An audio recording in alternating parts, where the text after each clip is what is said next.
उनको जो चाहिए वो भाषा बात करो।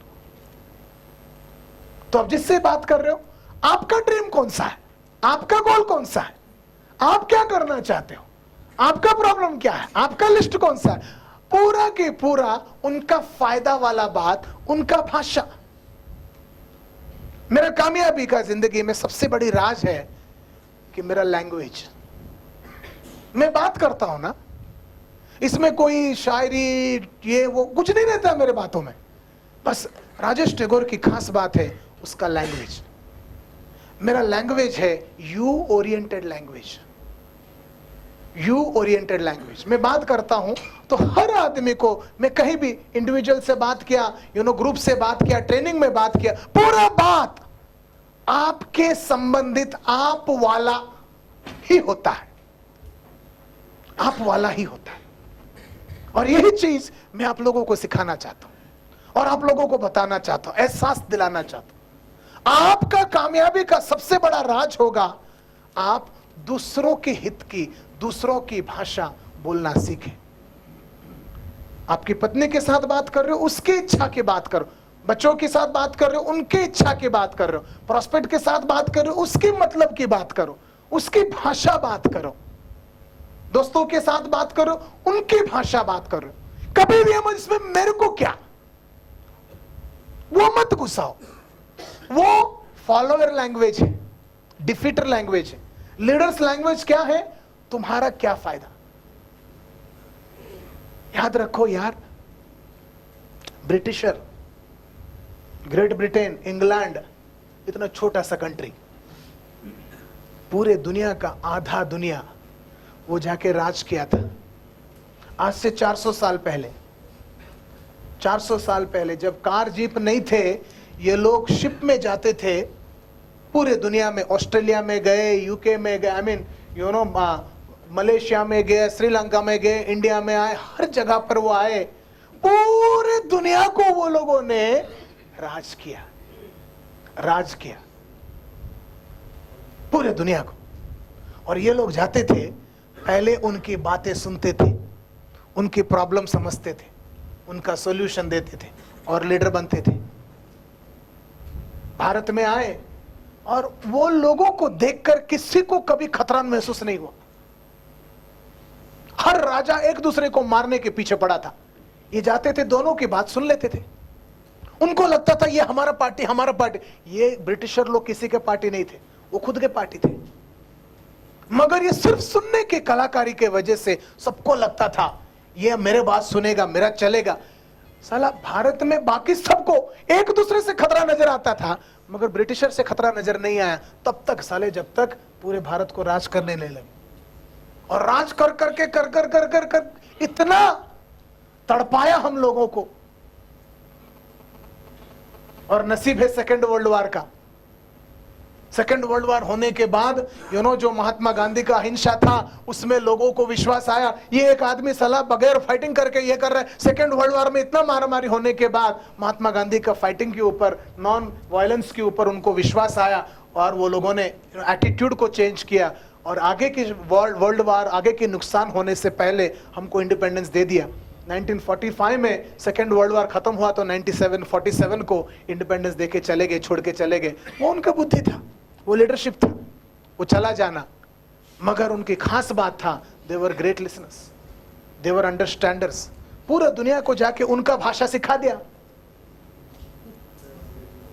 सबसे पहले पूरे दुनिया में कुछ कुछ लोगों को भेजकर उनका भाषा सीख लिया। और वो लोगों ने उनका भाषा सीखना, हिंदी सीखा इसीलिए क्योंकि हमको इंग्लिश सिखाने का था उनको। आज पूरा इंडिया का पैशन है इंग्लिश बोलना। आज तक हिंदी बोलना पैशन नहीं है। Be a good listener, talk in terms of other man's interest. वो लोग हमेशा हमारी भाषा बात करते थे, right. Last and final, make the other person feel important and do it sincerely. हमेशा जिस किसी से बात करते हो उस आदमी को उसका महत्व महसूस कराना, मेक हिम फील इंपॉर्टेंट। हमेशा उसको इंपॉर्टेंट फील कराते रहना and do it sincerely, do it sincerely. ईमानदारी के साथ हर आदमी तुम्हारे लिए इंपॉर्टेंट है, ये एहसास दिलाते रहना। और सचमुच हर आदमी इंपॉर्टेंट है, हर आदमी इंपॉर्टेंट है। रिसेंटली मैंने एक ट्रेनिंग प्रोग्राम में बैठा था, जैक कैनफील्ड बोल के आया था बॉम्बे में, वो प्रोग्राम में मैं बैठा था। जैक कैनफील्ड, शायद आप लोगों ने नाम सुना होगा, जैक कैनफील्ड। और उसके प्रोग्राम में बॉम्बे में बैठा था। प्रोग्राम खत्म होते ही वो प्रोग्राम में मेरे साथ बैठा था जॉन्टी रोड्स। जॉन्टी रोड्स जानते हो? ये एक साउथ अफ्रीका का एक जमाने का वो फील्डर था, 1992 का दुनिया का बेस्ट फील्डर था, एंड मुंबई इंडियंस के लिए वो फील्डिंग कोच था। तो लास्ट ईयर जब मैं ये प्रोग्राम देख रहा था, वो भी बॉम्बे में था, मुंबई इंडियंस का कोचिंग करने के लिए आया था। तो जॉन्टी रोड्स, प्रोग्राम खत्म होने के बाद उसको रिक्वेस्ट किया गया और उसने स्पीच देने के लिए आया। एंड वो बोलता है कि एज ए क्रिकेटर मैंने क्या सीखा। बड़ा खूबसूरत कहानी बताए। बोलता है कि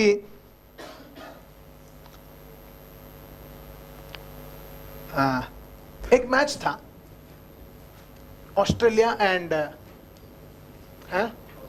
साउथ अफ्रीका के बीच में हुआ, और ऑस्ट्रेलिया ने शायद पहले बैटिंग किया, 434 कुछ बनाया। और वो बोलता है आज तक के इतिहास का सबसे रोमांचक मैच था। और उस मैच में रिकी पॉन्टिंग ने कुछ 150 कुछ बनाया, और 163 कुछ बनाया। और उसके बाद साउथ अफ्रीका ने रेस्पॉन्ड किया, और रेस्पॉन्ड करते करते हर्षल गिब्स ने शायद 175 बनाया। एंड लास्ट ओवर पे मैच आ गया है। लास्ट ओवर तक शायद इस कंट्री के 9 विकेट गिर चुके हैं। उसके कहानी मेरे को याद है, मैच याद नहीं है। 9 विकेट गिर चुके हैं, और एक साइड है उनका विकेट कीपर बोचर, उसने शायद तब तक 68 रन कुछ बना चुका है। और लास्ट ओवर में उनको 7 या 11 रन मारना है, 10 रन कुछ मारना है। पहला बॉल उसने 4 मारा, दूसरा बॉल उसने 4 मारा या कुछ मारा।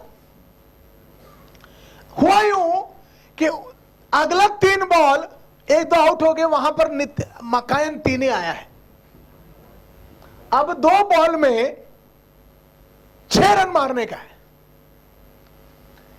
वो लोग 434 मार चुके हैं, ये लोग 49 ओवर्स में 428 मार चुके हैं। 2 बॉल बाकी है, 2 बॉल में 6 रन मारना है, और सामने मकायन तीनी है, और तब तक उसने 2 बॉल खा चुका है। वो आउट हो गया तो साउथ अफ्रीका मैच हार गया। आज साउथ अफ्रीका को अगर मैच जीतना है तो ये एक जो 5 नंबर का बॉल है उसमें मकायन तीनी को 1 रन बनाना है। अगर उसने 1 रन बना के इधर आया तो लास्ट बॉल में बोचर 4 मार देगा, मालूम है। और पूरा दुनिया को यह भी मालूम है कि मकायन तीनी 4 नहीं मार सकता। तो हर्षल गिब्स ने 172 मारा, कोई मतलब का नहीं। रिकी पॉन्टिंग 168 मारा, कोई मतलब का नहीं। पूरा मैच इस बात पर आके अटका है कि वो बॉल 5 नंबर का बॉल में मकायन तीनी 1 रन मारेगा कि नहीं मारेगा। और वो बोलता है हमारा देश का नसीब अच्छा कि मकायन तीनी ने वो बॉल में 1 रन मारा। What A relief. हम लोग मैच हर्षल गिब्स की वजह से नहीं जीते, हम इसीलिए जीते क्योंकि मकायन तीनी ने 5 नंबर बॉल में 1 मार के उधर गया, और 6ठा बॉल में बोचर आके 4 मारा, और मैच ये लोग जीते। बोचर का कोई औकात ही नहीं, बोचर कुछ नहीं है। 72 रन मारा था बोचर, विकेट कीपर, मगर उस मैच का हीरो कौन है? मकायन तीनी। किस चीज के वजह से? 1 रन मारने के वजह से। कितना इंपॉर्टेंट 1 रन, कितना इंपॉर्टेंट 11 नंबर बैट्समैन, कितना इंपॉर्टेंट। वो दिन अगर मकायन तीनी ने वो नहीं मारा होता, हमेशा हमेशा के लिए हम मैच हार गए होते, हमेशा हमेशा के लिए हम विक्टोरियस है। 435 किया वो लोगों ने। मैं आपको ये कहना चाहता हूं, आपके ग्रुप का हर आदमी इंपॉर्टेंट है, हर आदमी इंपॉर्टेंट है।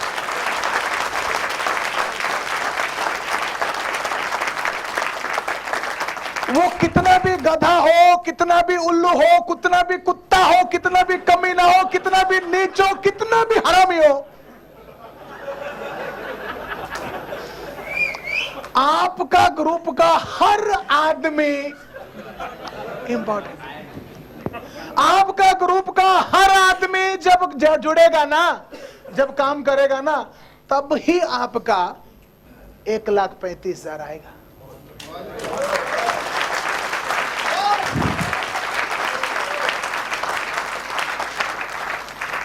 Make the other person feel important. हर आदमी को यह एहसास दिलाते रहना कि आप इंपॉर्टेंट हो, आप इंपॉर्टेंट हो, आप हमारे कंपनी के लिए, हमारे ग्रुप के लिए, हमारे ऑर्गेनाइजेशन के लिए आप इंपॉर्टेंट है। आपका सोचना इंपॉर्टेंट है, आपको इनवाइट करना इंपॉर्टेंट है, आपका मीटिंग में आना इंपॉर्टेंट है, आपका सुनना इंपॉर्टेंट है, आपका रहना इंपॉर्टेंट है। हर चीज आप इंपॉर्टेंट है। ये जो वाइब्रेशन है आपके ग्रुप के अंदर देते रहना। याद रखिए, good to great, 9 ways to human relation principles, 9 ways to make people like you. Don't criticize, condemn, complain, cry, curse, or compare. Give honest and sincere appreciations. Arouse in the other person an eager want. Become genuinely interested in other people. Smile. Remember that a man's name is to him the sweetest and the most important sound in any language. Be a good listener. Encourage others to talk about themselves. Talk in terms of the other man's interests. Make the other person feel important and do it sincerely. लोगों को अपने तरफ बढ़ाने का, आकर्षण करने का, human relation principles, 9 ways to make people like you. And हर दिन सुबह एक बार, इसको रोज सुबह उठकर एक बार पढ़ लेने का, उसके बाद कार्ड को छोड़ देने का, पूरा दिन ये काम करने का, अगले दिन सुबह उठते उठते एक बार पढ़ लेने का। ज़्यादा से ज़्यादा 25 सेकंड 30 सेकंड लगेगा। और मैंने जो जो जो जो यादें किया, आपको बातें बताया, कार्ड का मतलब तो आपको समझ में आ गया होगा। एक बार पढ़ लेने का, उसके बाद छोड़ देने का, एक बार पढ़ लेने का, उसके बाद छोड़ देने का। हाँ जी, कार्ड गलत है। या 9 ways to make people like you, 9 तरीका लोगों को पसंद करवाने का। समझ में आया तो बोलिए हाँ।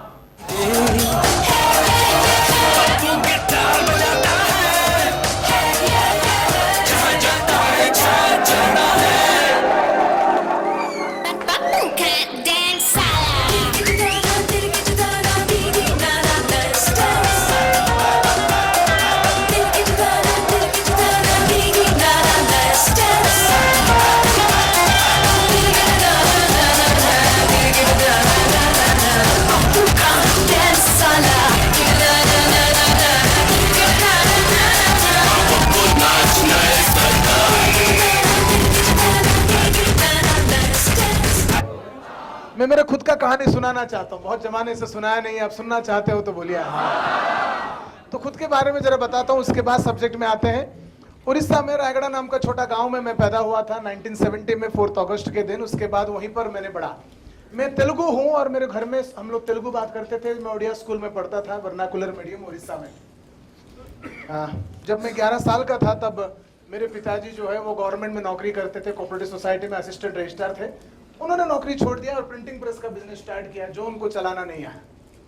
तो मेरे घर के अंदर एक प्रिंटिंग प्रेस था। मैं जब 11 साल का था वो टाइम पर प्रिंटिंग प्रेस, तो उसमें वर्कर लोग आते थे, काम करते थे। मैं, मेरे एक बड़ा भाई, एक बड़ा बहन, बड़ी बहन एंड मम्मी डैडी सब रहते थे। एंड करीबन 7, 8, 10 लोग वर्कर लोग आते थे, काम करते थे। और मेरे पिताजी को बिजनेस करना नहीं आया, वो नौकरी वाले थे। उनको बिल्कुल बिजनेस के जो छोटी बड़ी बातें होते जरा भी उनको अक्ल नहीं थी। तो उनको चला नहीं पाया प्रिंटिंग प्रेस को, जो लोन लेकर खरीद लिया था नौकरी छोड़कर। तो नतीजा एक के बाद दूसरे के बाद तीसरे के बाद चौथे के बाद सबके सब नौकरी जो काम कर रहे थे प्रिंटिंग प्रेस के अंदर, वो सबके सब छोड़ के गए। जब मैं 11-12 साल का हो गया, 1 साल हो गया मेरे घर में प्रिंटिंग प्रेस को, तब तक देखा तो हमारे प्रिंटिंग प्रेस में काम करने वाला कोई नहीं था और काम होता कुछ नहीं था। और हमारा फाइनेंशियल सिचुएशन एकदम बिगड़ गया। तब तक नौकरी करके कुछ तो पैसा आता था और हालात बहुत खराब था। मैं 12-12.5 साल का, एक दिन मेरे को हालात याद है, मैं स्कूल में जाता था। मेरे को ये नहीं मालूम है मेरे घर में बाकी लोगों का सिचुएशन कितना, मैं छोटा था। एक दिन मेरे मम्मी ने मेरे को 2 रुपया दिया। सुबह कुछ 9:30 बजा था।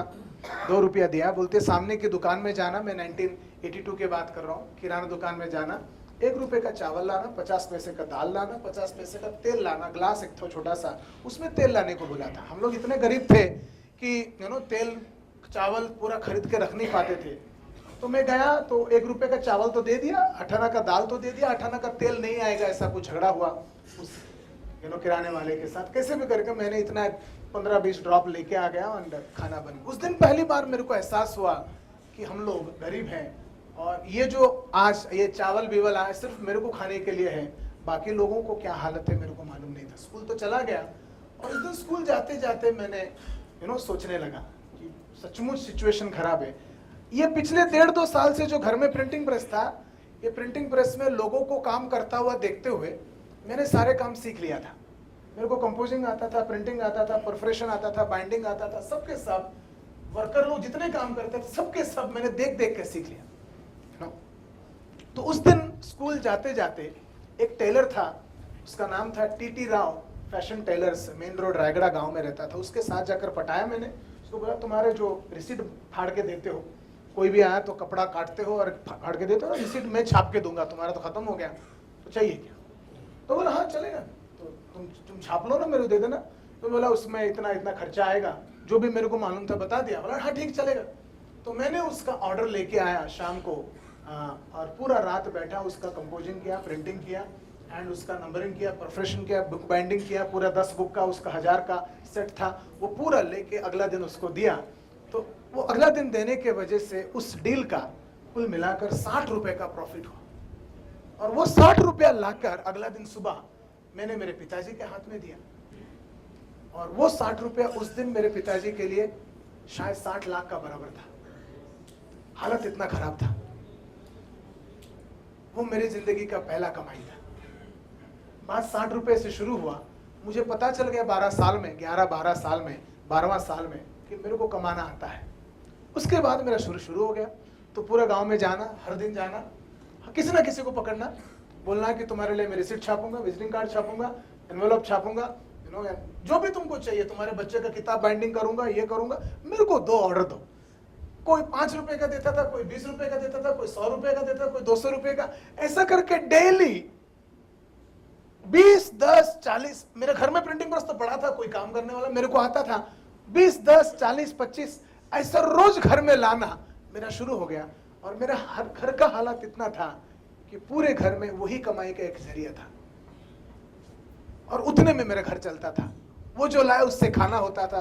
तो मेरे घर में मैं अकेला आदमी 12वां साल में बन गया था जो कमा रहा है। जब मैं 15 साल का हुआ, मैं 10th पास कर लिया और महीने में जो मैं 200-300 रुपए कमा लेता था, 10th पास होने के बाद 500-600 कमाने लगा। मैं कॉलेज में जाता था, पढ़ाई करता था, साथ में प्रिंटिंग प्रेस में भी काम करता था। मेरी सिस्टर मेरे से 5 साल बड़ी थी, वो उसका, मैं जैसा 10th पास किया उसका ग्रेजुएशन खत्म हो गया, उसने कोई प्राइवेट कंपनी में नौकरी पे लग गई, उसको कुछ 350-400 रुपया सैलरी आता।